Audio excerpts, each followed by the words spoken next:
So my name is Kenny Davis, and I was born in Dallas, Texas on January 22nd, 1979.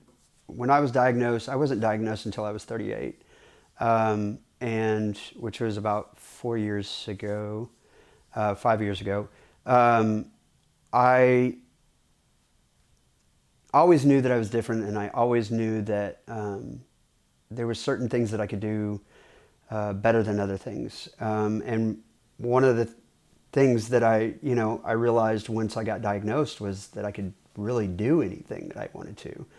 I was going to use that to my advantage to be able to create, to show basically what the thoughts and feelings and stuff that I can't express in words. I'm able to take that from my brain and put it on a canvas.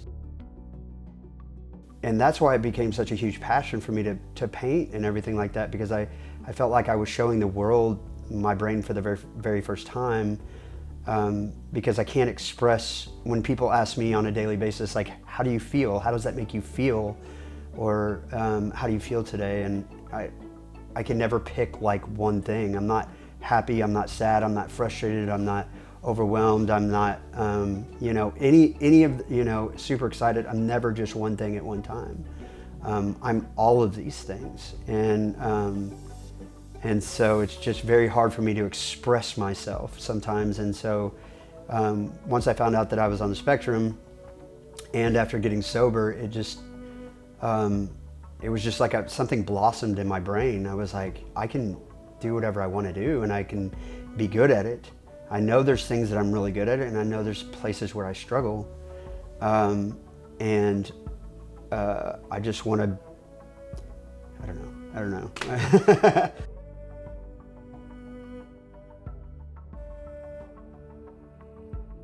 I use it as a tool, and I think one of the coolest things that's come out of all of this is that I've been able to meet with lots of parents of children on the spectrum, talk to them, and also give them hope for their son or daughter, that may have just been diagnosed or something like that. And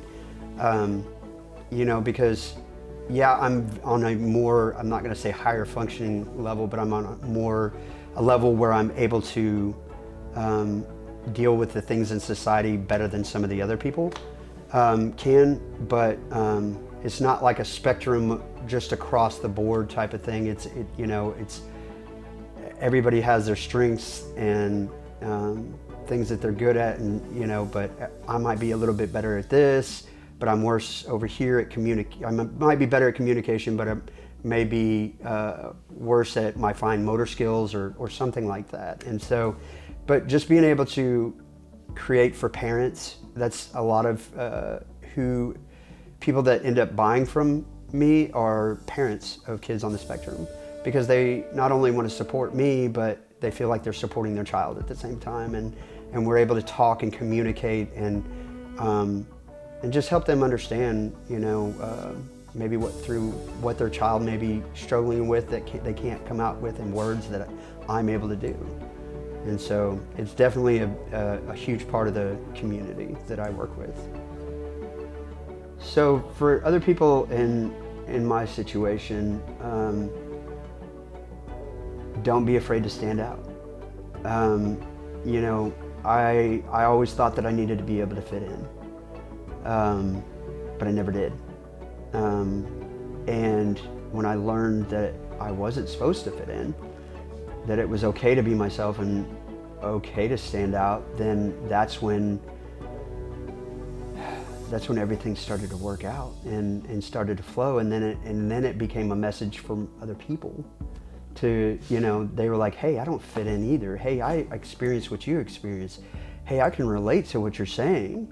And so when I started being who I really was and allowing myself to stand out from the crowd, that's when I felt like I was able to be of use to more people.